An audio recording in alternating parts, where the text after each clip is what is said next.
For as far back as I can remember, the NFL has always meant not for long. And that euphoric shine Shedeur Sanders had in week one, with national whispers of QB1 talk, already appears to have lost some of its luster. But before you crown the crownless king, before you bury him before he's dead, we're going to do something we usually don't and dissect each and every pass attempt from Shedeur from preseason week 3. Because when fans ask what the hell happened, it's rarely a question that ever has any one answer. So we're going to find out together. Let's run the 9.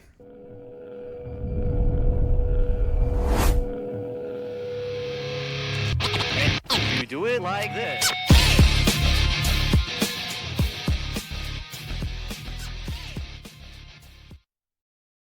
Our first throw is a double out, double in concept. The outs run from the weak side boundary, the ins ran from the field side strength. Both are concepts that could be run in to out or out to in, read 1 to 2. The issue isn't with Shedeur not ripping this throw against a corner and an overhang with outside leverage. The issue on this rep is him not playing up to the level that he's capable. When you decisively don't make your decision to the boundary, you come and reset your eyes, square your shoulders to the hash, drift left into your throwing lane, showing a proper anticipation that these windows from the backside double in are coming open, again, read into out. That is where you should be going with this ball on your third read. Instead, Shedeur feels pressure that isn't quite there and bails from what is an NFL clean pocket, drifting out from where his eyes initially started. Now, for those of you thinking two things, that somehow this isn't a clean pocket when he goes to make this throw, I don't know what the fuck to tell you. It absolutely is, and these are routine throws at this level. But this is also a throw that Dillon Gabriel had made literally right on his very first drive, and I'm going to show you that. Welcome to Gabriel's opening drive.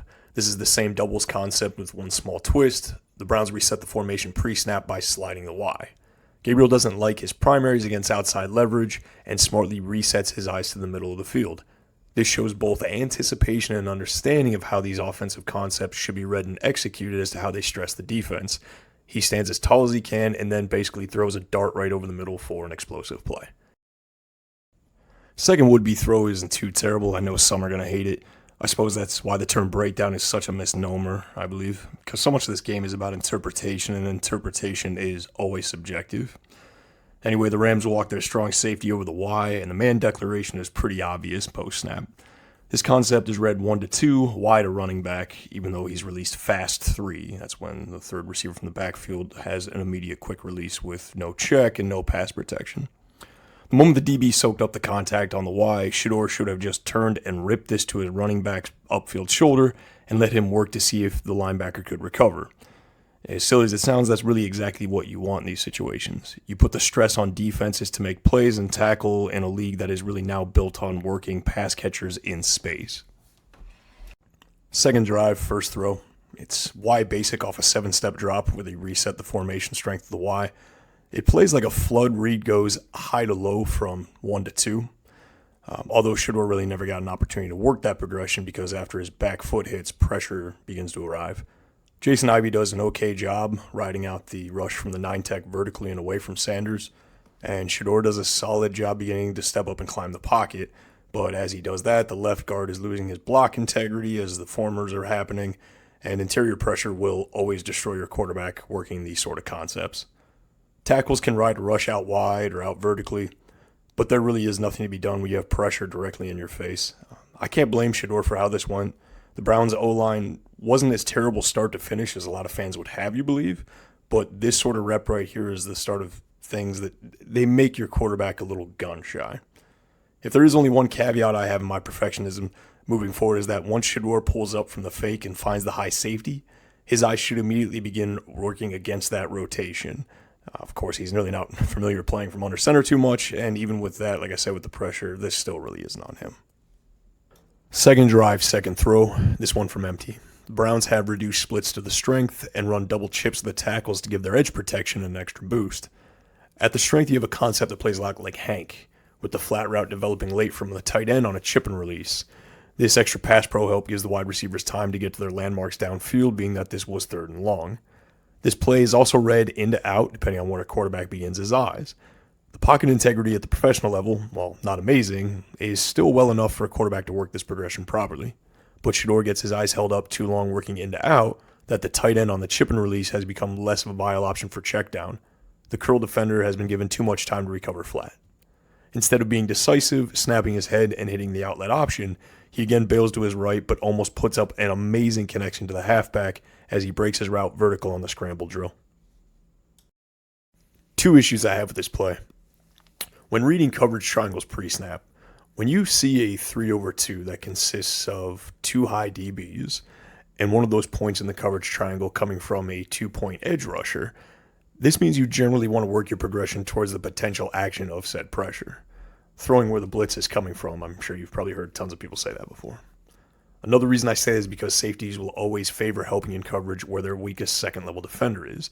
In this case, a linebacker or a 2-point edge rusher like the Rams are showing. When DBs spin down from high, this also tends to give more clear coverage declarations, making reads for a young quarterback easier. But it sure as hell also beats working a 4-3 over with two immediate fast threats into the route pattern to the strength. It's really just not a great numbers game.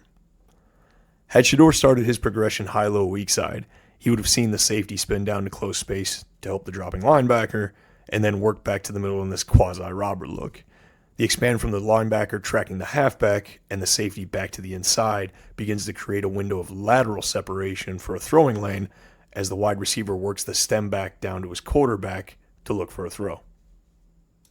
Unfortunately, he didn't begin his progression weak side and held on too long strong side. Not stepping up in the pocket, he bails to his right and begins working the scramble drill. Not that that is an important club to have in the bag, it absolutely is, but it's no way to make a living.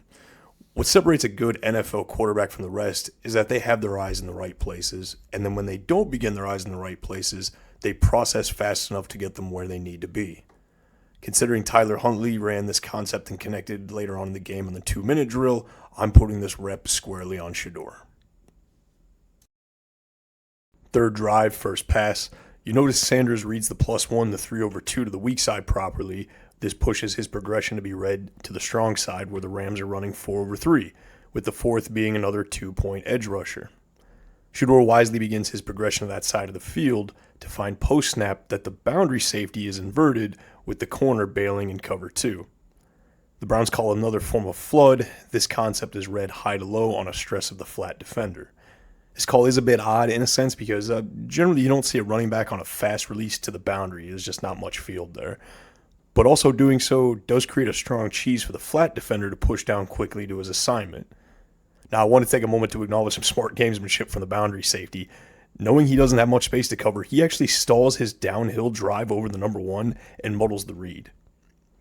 Feeling the compound effects of dealing with pressure from a shaky O-line and pressure he himself has created stressing his protection, Shedeur kind of impatiently presses himself to rip the ball to his number 2 in this read.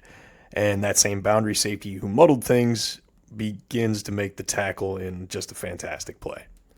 I see this play as a fewfold issue.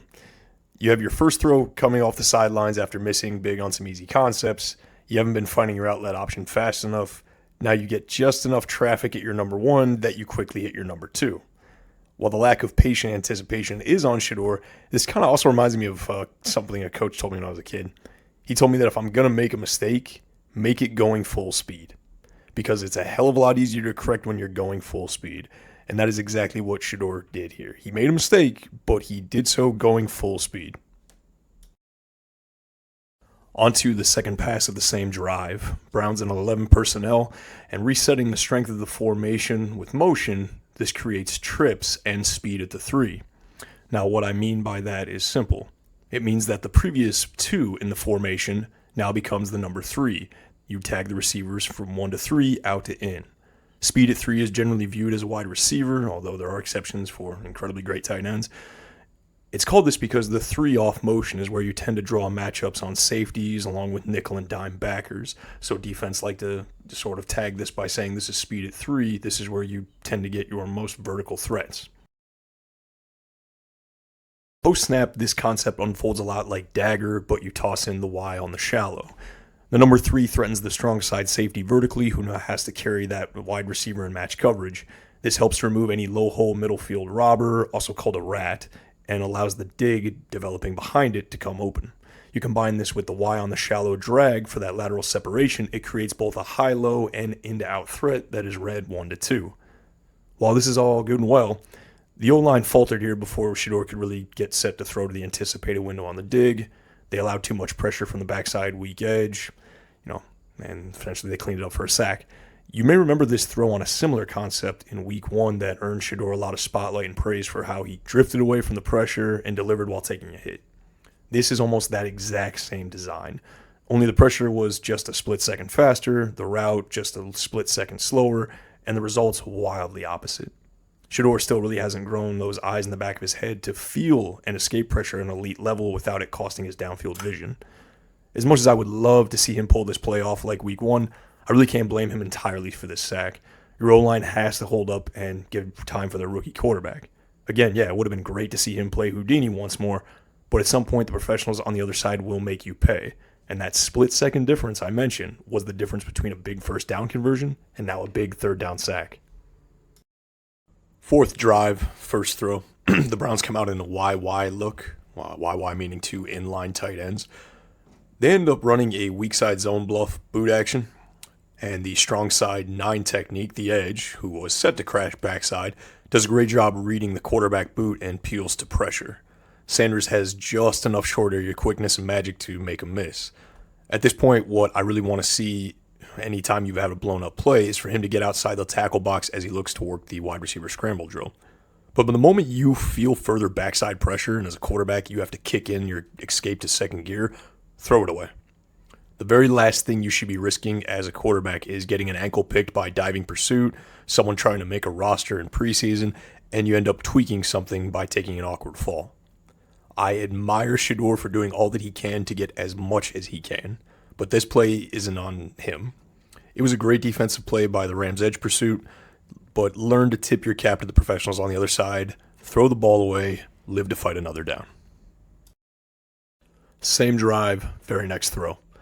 The Browns come out and dial up a double out with a double backside dig combination again. Post-snap, the Rams spin down their boundary safety from their 2 high shell to create a form of cover 3. That's 4 under, 3 deep, with match from the backside corner after the weak side number 2 receiver takes a positive break. Now, I've been racking my brain over how Shedeur saw this, how he would have read it and executed. Given that these concepts stress defenses horizontally, you'd be looking to identify and stress the curl to flat defender. In this rep, the boundary safety spinning down becomes that curl to flat defender, as the strong side corner is the deep defender building his cover 3 integrity.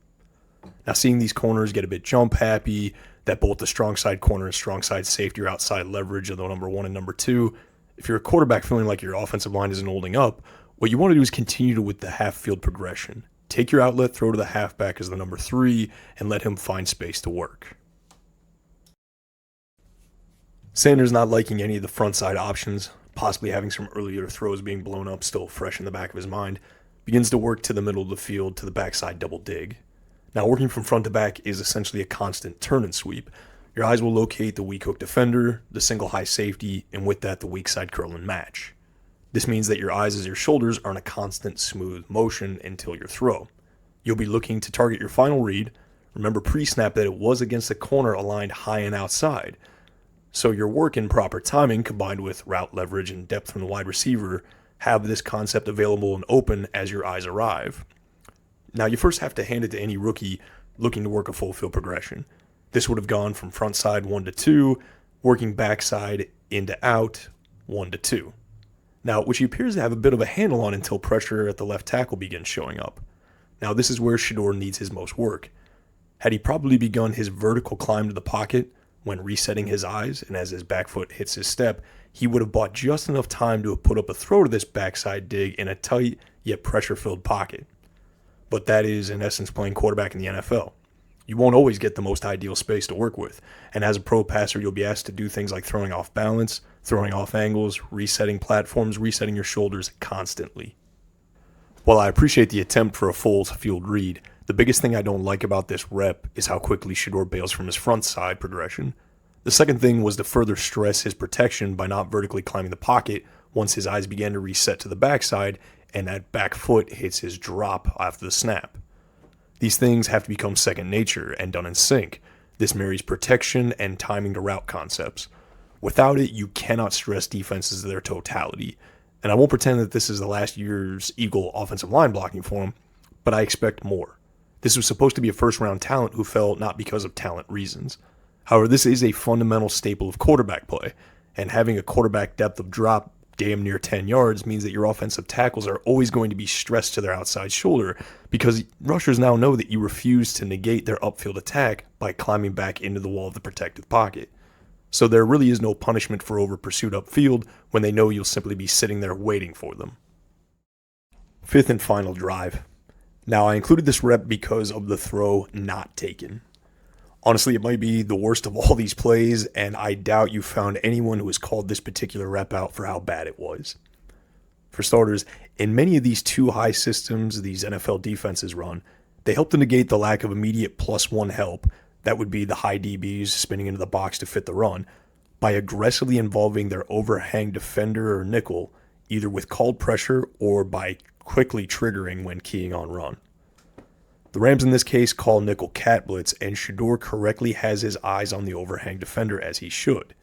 But instead of reading this and immediately pulling the handoff to rip the ball outside of the wide receiver screen on this RPO, he instead bellies the rock to the halfback and does not punish the Rams for this defensive call. MTC. Maximize the concept. You hear me say it more and more as this channel goes on. I understand and fully admit the Browns wide receivers have blocked like shit on the outside the entire preseason. I've watched it game after game. But as the quarterback, especially in preseason, it is your job to make the correct read and throw. Show the coaching staff you have a handle on the offensive concept versus the defensive call. These games don't count. So let the consequences of a bad block be put where they belong, on the wide receivers. The coaches will deal with that accordingly. Second rep, first actual throw. It's interesting for a few reasons. Pre-snap, the Rams show a huge tell. If this was a poker game, gamblers would have made money off this hand easy. Walking a linebacker out over a number 2 to the boundary, the short side of the field, it's nothing new. But to get a better understanding of how as a quarterback you might work your progressions by throwing where the blitz comes from, this is depending on where the route is called, post-snap sight adjustments, etc., you always make sure to know and identify where the safeties are pre-snap. When you see a DB stacked over a linebacker, like the Rams show here, this is to help the DB shorten depth, not giving the slot receiver such a clean release to work to space. It is one hell of a coverage tell. Now, you'll remember what I said about Shedeur in previous drives involving where to start his eyes, the action of pressure. Post-snap, Shedeur begins his progression to the field, working a 4/3. This is a +1 advantage for the Rams. He completely misses the overhang to the weak side of the field on the fifth man pressure. Now, to their credit, the offensive line, while not stellar, they pick up and pass off this blitz very well. But what makes this rep even more odd, so wildly frustrating, is that Shedeur's eyes make it to what would have been his number 2 read had he actually started to that same side the pressure came from, the tight end running the jerk route across the linebacker's face. He sees the route coming open, but instead of stepping up into the pocket, stepping into and delivering this pass and ridding himself of pressure by throwing out of it, he lowers his eyes off of expected versus real contact and only continues to retreat further, missing the open, well-timed read. After planning from his retreat, he attempts to escape vertically in the pocket and runs right into the interior for a Ram sack. This continues a trend of Shedeur not starting his eyes in the right places, something that I had mentioned to a few people had carried over from Game 1. This was that first game, third down scramble that got the Browns a first down conversion. While that's great, the ability to convert first downs with your legs is a welcome weapon to have. I also began noticing the start of a trend. Much like that Rams rep from the earlier drive where you put your eyes to the action of pressure, a 4/3 in this case with one of the points in the triangles being an edge rusher means that if the strong side edges are attacking, this presents you with one-on-one opportunities to the outside. Like I had showed you against the Rams, by not working to where pressure is coming from, missing a clear matchup win against a high DB, he favors the out and up to the boundary, a shorter space, easier to close by DBs.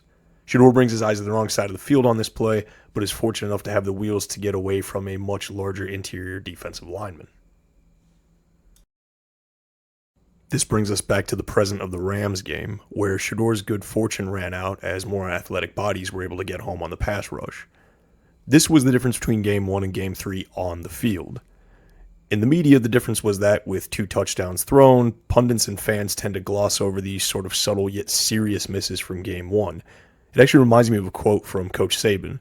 That while the media was praising his Alabama teams for their dominant victories through the season, he was busy trying to figure out where the small oil leak was coming from in the proverbial team bus. An oil leak can lead to much larger engine failure later, and that is exactly what happened here with Shedeur. Things he was able to get away with week one, scrambling for third down conversions, bad eye placement, poor discipline. The Rams had absolutely none of it, and they made him pay. Same drive, third rep, second throw. This is a bow concept. Now, if you watch my video on Dylan Gabriel and how I'm feeling his height works against him, you will find me sort of unpack this design. The bow concept is a hitch with a dig that developed behind it. Some people call it a basic route. It's a high-low read based off the leverage of the second-level defender. It's a high-percentage throw, helps to get your quarterback in rhythm. Shedeur correctly reads the weak hook linebacker, floating higher and inside. That sort of thing tends to choke off the dig behind it. Feeling pressured on the day, he takes the shorter read to the tight end. Just want to get the ball out of his hands fast. I have absolutely zero start to finish with this read or throw. This is the right eye placement, decisive, quick decision. Last rep on the day. I'm sure you guys are tired of hearing my voice. The Browns motion on the strength to stack the wide receivers and dial up a form of sail. Now, you'll hear me use that term a lot as well. Sail is a concept in the idea of the flood family. This is to have a high-low read with three threats developing to the same side of the field, giving a half-field read for the quarterback, these threats being deep, intermediate, and short. I call this particular structure far sail because the third route that stresses the flat comes from the far side of the field, the X receiver in this call. The Y and the halfback are running an entirely different concept on their own. Y shallow with a chip and release from the halfback to the flat.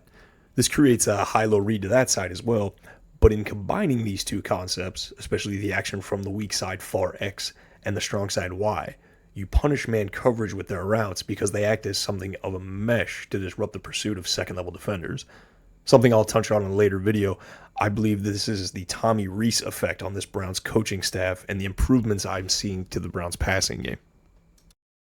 It would have been really nice to get a better handle on this rep, but it was fucked from the jump. Another bad quarterback trend that continues for Shedeur is his depth of drop from the pocket. By this time he settles his back foot, he's standing at or just extending beyond 10 yards. That is far too much vertical depth to take and far too much to consistently ask of your tackles to cover, especially when you aren't regularly stepping up in the pocket, helping them ride the rush out downfield. And once again, like I mentioned earlier, you aren't punishing edge defenders who are going to fly recklessly upfield, not having to worry about bending the corner on their tackle, because they know that you will be dropping to exactly where they are attacking. At this point, Shedeur is too busy dropping his eyes, identifying the rush, trying to escape out of the top of the pocket instead of staying with his progression, feeling pressure, driving off that back foot up into the pocket away from the edge rush, and finding what would have been his third read, the X on the shallow, for the completion. If there is some silver lining to be found, it was that Shedeur almost pulled this off. He scrambles around like Harry Houdini, climbs out of the top of the pocket, avoids a contact, spinning off his back foot, nearly connects with Williams on the fire drill. And no matter how shitty this play was, when your quarterback is in trouble and you see him in this sort of instance, you have to bail him out by making this catch.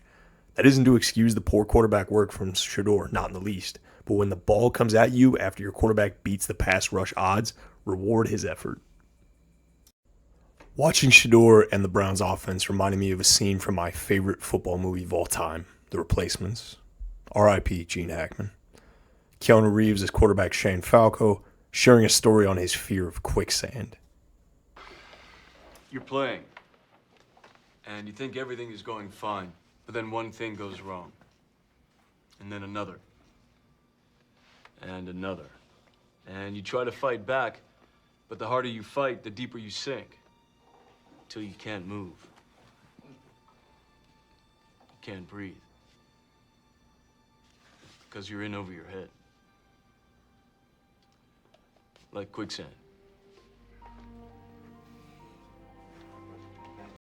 That is the only way I can describe what I saw.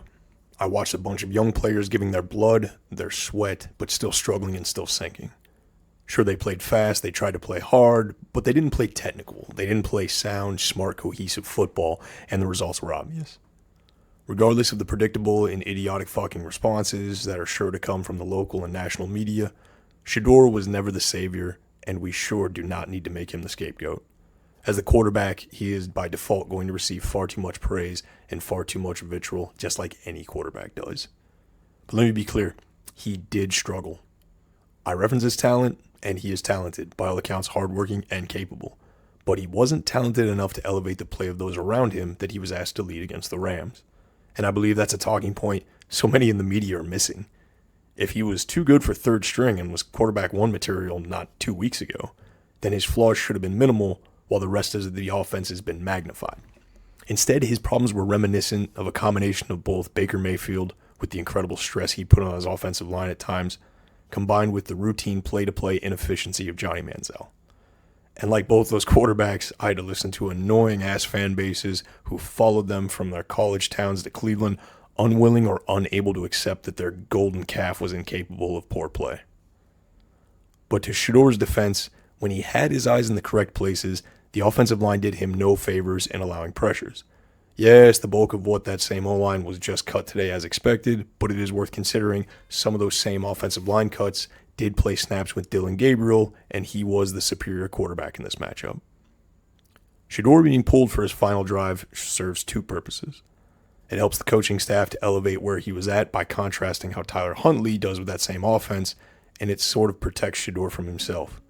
When your eyes and your mind just aren't working, and you're fighting like hell to stay out of harm's way, the last thing the coaches want to do is keep you there. So what this is, as much as anything, is a collective failure from both the quarterback and the offensive line. Neither was good enough on this day to help make up for the lack of quality play from the other. So that collective failure now becomes a systemic failure. And that's what this was, a collective rough day at the office. Smooth seas makes not a good sailor. And you reveal the mettle of a quarterback when he accepts responsibility and goes back to work just like Shedeur has. Like the good fight Shane Falco spoke about in the locker room. Sometimes it just isn't your day. The harder you fight, the faster you realize you were in over your head, like quicksand.